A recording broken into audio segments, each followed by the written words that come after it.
Okay, hello, good afternoon, everyone. My name is Phillip Fumolo. I'm the CEO of ViewAR. We're an Austrian-based augmented reality company with offices in Vienna, London, and recently in Boston.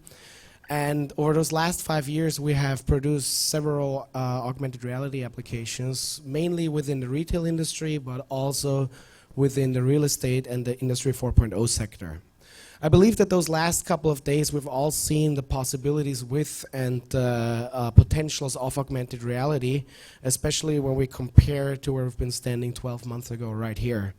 Just this Wednesday, Wayfair presented how they're approaching the future of augmented reality, actually digitalizing thousands and thousands of products, as they believe that with VR and AR is the right way to go in order to create a more immersive experience for their clients. And more devices are coming out which actually get us and the entire AR technology closer to the end consumer. I guess most of us are pretty excited about what's going to happen on Monday, what the new iPhone is promising. But on a day-to-day life, e-commerce is with us all around, and I guess no one of us can still imagine a world without Amazon. When we break this down though, e-commerce isn't that present yet, or not that dominant on an international scale concerning retail, as by right now it only accounts for 8% of retail in general, and that's mainly due to 3 problems. Those problems being that on the one side, clients actually want to see the product they're buying, especially when we're talking about bigger products.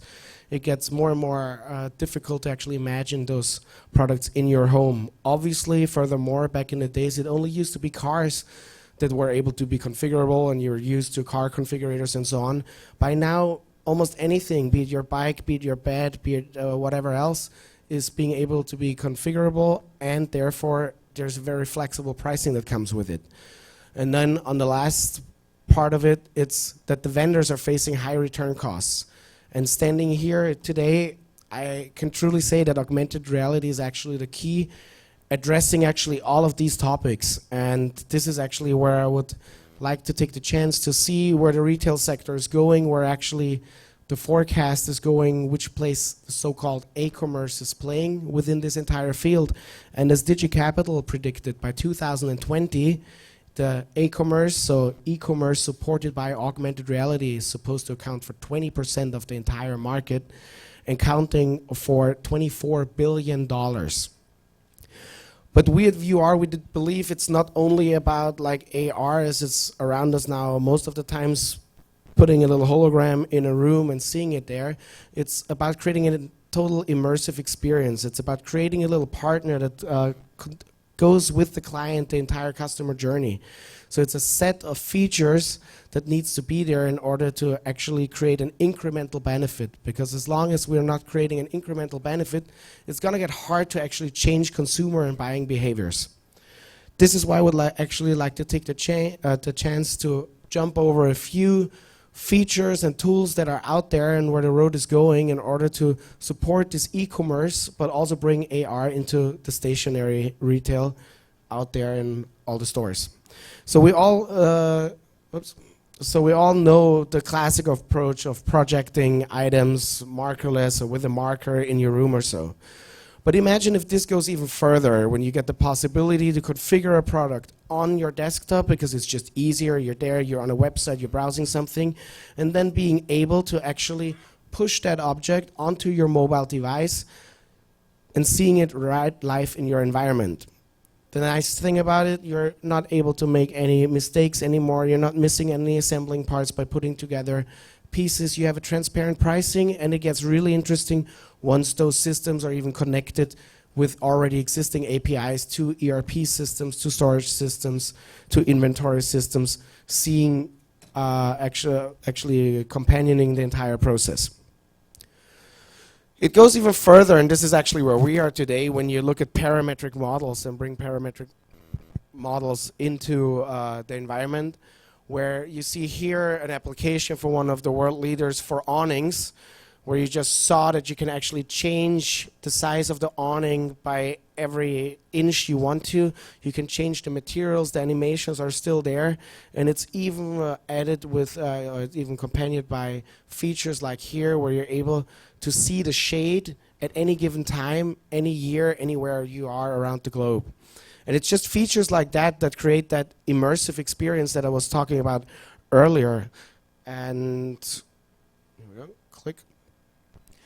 It goes even further. So we've seen here, or most of you probably seen here, trackings that work on any device. So finally, trackings that are out there going onto monocular devices. But also depth sensing cameras that are being built into devices like the Lenovo Fab 2 with Google Tango, or hopefully the next iPhone. Yeah, when we take this onto head-mounted displays, like the HoloLens, like the Meta 2, once it's on the market, as well as the Magic Leap, if someone knows what the project is like, we're actually transporting science fiction as we know it from Black Mirror or other movies right into the living room of our clients. And this actually brings us to a completely different scenario, a scenario that we call AR staging. AR staging is actually the process of drawing up the space of your client automatically out of CAD data, or giving them a tool like a room builder where they can sketch up their own place, walk through their space with a depth sensing camera, having that virtual object of their space, furnishing it there once you have time, you're sitting down, you're relaxed, and then putting on a head-mounted display, or just using your cell phone, or so walking through that space, actually seeing all of those objects that you first virtually planted right in front of you in your own environment. So basically you're doing that transition from VR to AR, experiencing it with having relocalization right within that space.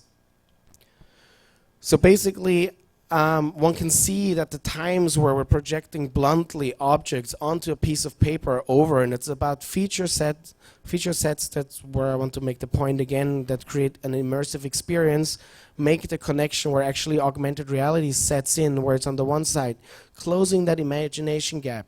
It's fostering an emotional attachment to the products you're selling, and therefore speeding up purchasing decisions.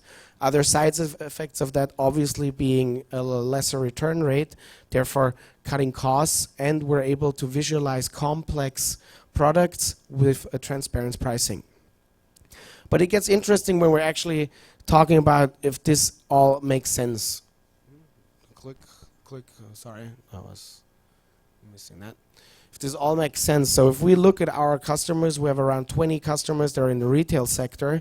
We see that it does make sense as they're constantly engaging in their AR solutions. They're still adding new features to their AR solutions. They're constantly researching the entire market. And I was just standing this last October with our client, the global brand manager from Bang & Olufsen, at the stage at AWE Europe in Berlin. And there he actually swore that the revenue that came in due to the application paid for it within the first week after its launch. So we're talking here a 6-figure application that is being launched globally, which is in use in all of their stores worldwide by their sales clerks, but also publicly available in the iTunes store, where you can configure their products, where you can view their products, and they're able to track it back. But it goes even further when we look at the figures with all our clients over those last couple of years. Since we have statistics and therefore Google Analytics included in all of our solutions, we're able to track actually the results that are attached directly to those applications. Here seeing that on the one side we had a sympathy increase just due to the fact that they're working with innovative technology by 73%. Furthermore, they had a sales increase by 37%. Another thing is the feedback. We all know that it's really easy to get negative feedback, but actually receiving positive feedback is one of the hardest things. Our clients, just by using solutions with augmented reality, actually got 40% more positive feedback than they had before. And I guess for any e-commerce platform, the factor to implement augmented reality are the fewer returns, where our clients say that they have fewer returns by 52%. I mean, it's kind of obvious. It's the configure principle that the automotive industry has been using for years and years and years. So you get a client to configure a product how he likes it, and then afterwards you ask him, do you like that product? Obviously he's going to buy that product, or at least it speeds up the purchasing decision and makes it easier for him. But still, we truly believe that the rest of 2017 and the beginning of 2018 will actually bring out more things, and there's also some hurdles we have to come across, like the bottleneck of actually digitalizing several products. So everyone's up and about to create automated digitalization pipelines. There's a rollout to consumer mass products via new software. Actually, as I mentioned before, those trackings that finally work on all of the devices where we're just about to launch something, for instance. It's the adoption of new hardware as it's being made available to the general public. Right now with devices as HoloLens and Meta and so on, which are in the development phase, are super expensive. It's kind of hard, but we've seen those first smartphones coming out. We believe that those smartphones are coming out, and they actually finally boost augmented reality to where we want it to be, to become a mass product and to be accessible by the masses. That's actually why we created a system with various tools that you can combine to create exactly that immersive experience, not only guiding the client through his customer journey, but also on the other side to support the entire vendor side, where it comes back to their systems, to their ERP systems, and giving anyone who wants to hop on the AR train a way which is way more cost and time efficient than starting from scratch at a time like this. Basically, that's a short summary of what's out there, where we're going. If you'd like to see any of our solutions, any demos or anything, we're at booth 330.